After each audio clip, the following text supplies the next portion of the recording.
माझे नाव महिमा आहे. मी महिमा steel private limited कंपनीची मालकीण होते.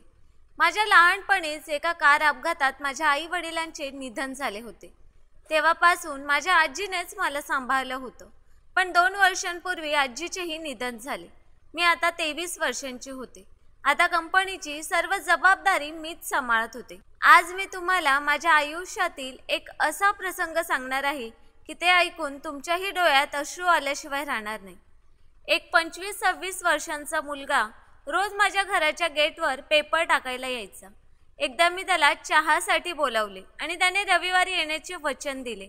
पण त्यापूर्वीच माझा अपघात झाला आणि माझी एक किडनी खराब झाली. मग जेव्हा मला शुद्ध आली तेव्हा माझ्या कंपनीच्या मॅनेजरने मला सांगितले की एका मुलाने तुम्हाला किडनी दान केली आहे. मी त्या मुलाला शोधण्याचा खूप प्रयत्न केला पण तो मला कुठेच सापडला नाही. मग या घटनेच्या 2 वर्षांनंतर एक मुलगा माझ्याकडे आला. तेव्हा त्याने जे काही सांगितले ते ऐकून तर मी पूर्णपणे भारावूनच गेले. त्याने सांगितले की माझे नाव सागर आहे. माझी घरची परिस्थिती गरिबीची असल्यामुळे मी सकाळी लोकांच्या घरी पेपर टाकायचे काम करायचो. एके दिवशी जेव्हा मी वर्तमानपत्र महिमा निवासच्या मुख्य गेटवर फेकले तेव्हा गेट उघडून साधारणतः 22-23 वर्षांची एक सुंदर तरुणी बाहेर आली आणि म्हणाली, तुम्ही वर्तमानपत्र असे का फेकतात? जर पेपर पाण्यात पडला तर? त्या तरुणीचा आकर्षक चेहरा पाहून आणि गोड आवाज ऐकून मी खूप प्रभावित झालो होतो. मी त्या तरुणीला म्हणालो की मी उद्यापासून काळजी घेईन. माझे म्हणणे ऐकून ती वर्तमानपत्र उचलून गेटच्या आत गेली. गेट बंद झाल्यावर मीही माझ्या सायकलवरून इतर पेपर टाकायला पुढे निघालो. मला रोज सकाळी सुमारे 300 पेपर टाकावे लागायचे. प्रत्येक घरात सकाळी 10च्या अगोदर पेपर टाकावाच लागायचा. मी इतक्या घाईत असायचो की मी माझ्या चालू सायकलवरूनच लोकांच्या मेन गेटवर पेपर टाकत पुढे जायचो. पेपर टाकून झाल्यावर मी वेळेवर माझ्या कॉलेजला जायचो. पण त्या दिवसापासून मी कधीच महिमा निवासच्या गेटवर पेपर फेकला नाही. मी सायकल पार्क करून गेटच्या आतील भागात लटकवलेल्या एका पिशवीत पेपर टाकून पुढे जायचो. कधी कधी ती सुंदर तरुणी मला गेटवर भेटली तर ती मला तिच्या सुरेख आवाजात गुड मॉर्निंग म्हणायची. नकळत माझ्याही तोंडातून गुड मॉर्निंग असे शब्द बाहेर पडायचे. आज मला कॉलेजला जायला उशीर झाला होता त्यामुळे मी कॉलेजला जाणेच टाळले. मग मी घरात बसून काय करणार म्हणून मी नाश्ता केल्यावर मी माझ्या वडिलांची ऑटो रिक्षा घेऊन निघालो. घरी बसून राहण्यापेक्षा रिक्षावर थोडे पैसे कमवता येईल या विचाराने बाहेर पडलो.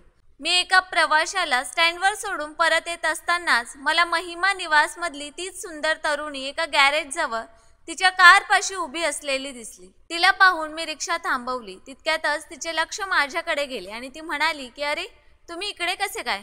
यावर मी म्हणालो की मॅडम आज मला कॉलेजला सुट्टी आहे. घरात बसून बसून कंटाळा आला होता. तेवढेच 2 पैसे मिळतील म्हणून मी वडिलांचा ऑटो घेऊन धंदा करत आहे. मला बघून ती हसली आणि म्हणाली की माझी ऑफिसमध्ये एक अर्जंट मीटिंग होती आणि गाडी मध्येच बंद पडली. मी इथे ऑटोचीच वाट बघत होते. मग मी लगेच म्हणालो चला मॅडम मी सोडतो तुम्हाला. मॅडम माझ्या ऑटोमध्ये बसल्या आणि म्हणाल्या की तुम्ही पेपर टाकायचे काम सोडले का? यावर मी म्हणालो नाही मॅडम, माझ्या वडिलांची तब्येत आज थोडी खराब आहे. घरचा खर्च फक्त ऑटोतूनच चालतो आणि मी सकाळी पेपर टाकायचे काम करतो त्यातून माझा कॉलेजचा खर्च भागतो. यावर मॅडम म्हणाल्या की खरंच तुम्ही खूप कष्ट करतात. मग असेच गप्पा गोष्टी करता करता आम्ही जवळपास 2 किलोमीटर पुढे गेल्यावर अचानक माझा ऑटो बंद पडला. मी अनेक वेळा ऑटो चालू करण्याचा प्रयत्न केला पण तो सुरू झालाच नाही. कदाचित ऑटोचे डिझेलच संपले होते. माझा उदास चेहरा पाहून मॅडम म्हणाल्या काय झाले? डिझेल संपले का? तुम्ही नाराज होऊ नका, मी दुसऱ्या ऑटोत जाते. असे म्हणत त्या ऑटोतून खाली उतरल्या. मी मनातल्या मनात माझ्या नशिबाला कोसत होतो की तितक्यातच काही अंतरावर माझा प्रिय मित्र महेश त्याच्या बाईकजवळ उभा राहून फोनवर कोणाशी तरी बोलत होता. मी धावत त्याच्याकडे गेलो आणि त्याला माझा प्रॉब्लेम सांगितला. यावर त्याने लगेच त्याच्या बाईकची चावी माझ्या हातावर ठेवली आणि म्हणाला की ही बाईक घेऊन जा, काळजी करू नकोस. मी त्याचे आभार मानले आणि बाईक घेऊन मॅडमजवळ आलो आणि म्हणालो बसा मॅडम. मला असं अचानक बाईकवर बघून मॅडमांनाही आश्चर्य वाटलं. त्या म्हणाल्या पण हो तुम्ही ही बाईक कुठून आणली? मी म्हणालो माझ्या मित्राची आहे, तुम्ही काळजी करू नका, मी तुम्हाला तुमच्या ऑफिसमध्ये वेळेवर पोहोचवतो. ठीक आहे चल जाऊया. असे म्हणत त्या माझ्या मागे बसल्या. त्या रस्ता दाखवत होत्या आणि मी बाईक चालवत होतो. खांद्यावर त्यांच्या फुलासारख्या मऊ हातांचा स्पर्श खूप आनंददायी आणि रोमॅन्टिक वाटत होता. मी खूप गोड स्वप्नात हरवून जात होतो. हा सुखद प्रवास कधीच संपू नये अशी माझी मनापासून इच्छा होती. आनंदाने माझं मन आकाशात उडू लागलं होतं. पण आकाशात जागा न मिळाल्याने मी जमिनीवर कोसळलो. जेव्हा माझ्या कानांनी हा आवाज ऐकला की अहो माझे ऑफिस मागे गेले, तेव्हा मी स्वतःच्या भावनांवर नियंत्रण ठेवलं आणि बाईक थांबवली. तिने हळूच माझ्या खांद्यावरून हात सरकवला आणि बॅग पकडली आणि बाईकवरून उतरताना म्हणाली, तुमचे खूप खूप आभार की तुम्ही मला अगदी वेळेवर पोहोचवलं. हेच माझे ऑफिस आहे. स्वप्नांच्या दुनियेतून बाहेर निघाल्यावर जेव्हा माझी नजर त्यांच्या ऑफिसवर पडली, तेव्हा मला कळले की मी तर महिमा स्टील लिमिटेड कंपनीसमोर उभा होतो. हा शहरातील सर्वात मोठा आणि प्रसिद्ध स्टील प्लांट होता. मी महिमा स्टीलचे नाव देखील खूप ऐकले होते की या कंपनीची मालक एक मुलगी आहे. तेव्हा मी सावधपणे मॅडमांना विचारले, तुम्ही या कंपनीत काम करतात का? त्यावर त्या म्हणाल्या की नाही, माझे नाव महिमा आहे आणि मी या कंपनीची मालकीण आहे. हे ऐकून मला विश्वासच बसेना की मी इतक्या मोठ्या कंपनीच्या मालकीणीसमोर उभा आहे. मी मनात विचार करू लागलो होतो की आज मी त्यांच्यासोबत कोणते कोणते स्वप्ने सजवत होतो. खरं तर आम्हा दोघांचा काही जोडच नव्हता. मी जमिनीवर उभा राहून चंद्राला स्पर्श करण्याचा प्रयत्न करत होतो आणि ते कधीच शक्य नव्हते. मग तिने तिची छोटी हँडबॅग उघडली आणि 500च्या 2 नोटा माझ्या हातात ठेवल्या. मी हात जोडून नाही म्हटलं तरी देखील त्यांनी ते पैसे माझ्या शर्टच्या खिशात ठेवले आणि म्हणाल्या, तुमच्या ऑटोचे डिझेल संपले आहे, भरून घ्या, असे म्हणत ती कंपनीत शिरली.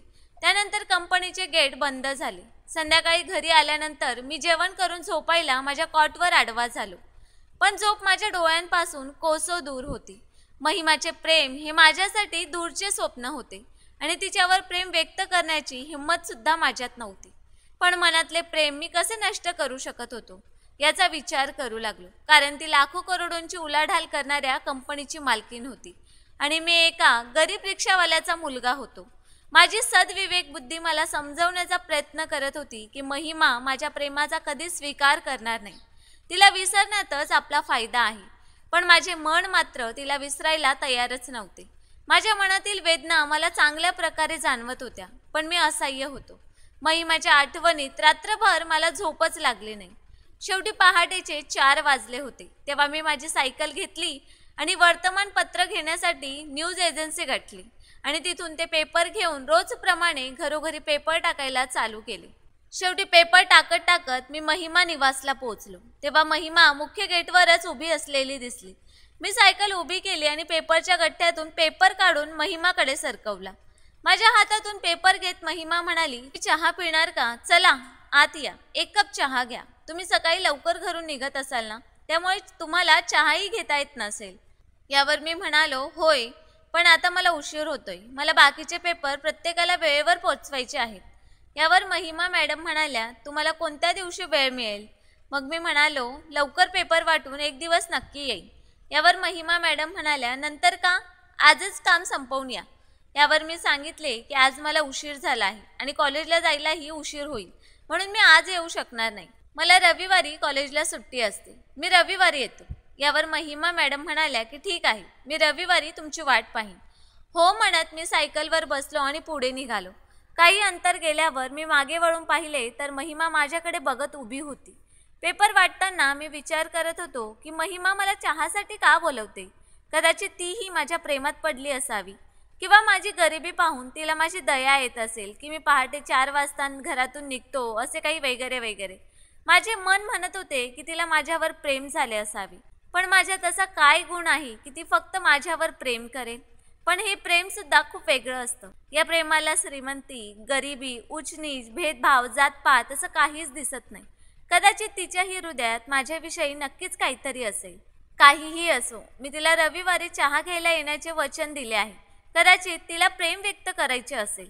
पण रविवार यायला अजून 5 दिवस बाकी होते. मला स्वतःचाच राग यायला लागला. एवढं लांबलचक वचन का दिलं? घाईत वेळ काढला असताना, दिवसा वेळ मिळाला नसता तर रात्री पण जाऊ शकलो असतो. पण हे 5 दिवस कसे घालवणार?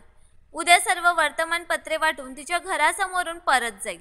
महिमाला भेटायला तर कॉलेजला सुट्टीही मान्य आहे, असा विचार करून वृत्तपत्र वाटून मी त्याच मार्गाने परतलो. महिमा गेटवर उभी असलेली सापडेल आणि पुन्हा चहासाठी आग्रह करेल असेच मला वाटत होते. महिमा निवास दुरूनच दिसत होतो आणि सायकल ही वाऱ्याच्या वेगाने पळत होती. पण हे काय? गेट बंद पाहून माझ्या पायातून वाराच निघून गेला. जणू काही माझ्या अंगात काही ताकदच शिल्लक राहिली नाही. सायकलचा वेगही मंदावला होता. तिथून निराश होऊन मी घरी परतलो. मला आज कॉलेजला जाणे योग्य वाटले नाही. माझ्यासाठी हे 5 दिवस 5 महिन्यांसारखे गेले.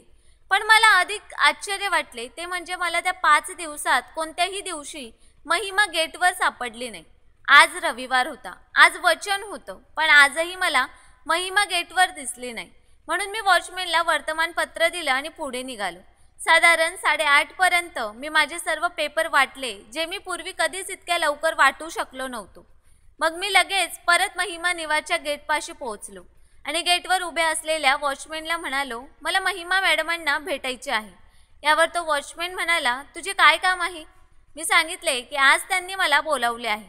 यावर वॉचमॅन काहीसा चिडून म्हणाला, पण तुला हे त्यांनी कधी सांगितले होते? मी म्हणालो की 5 दिवसांपूर्वी. यावर वॉचमॅन खूप निराश होऊन बोलू लागला की 5 दिवसांपूर्वीच महिमा मॅडमांचा कार अपघात झाला आणि त्यांना खूप गंभीर दुखापत झाली आहे. तेव्हापासून त्या हॉस्पिटलमध्ये दाखल आहेत. त्यांची किडनी. यापुढील भाग ऐकण्यासाठी व्हिडिओला लाईक करा. धन्यवाद.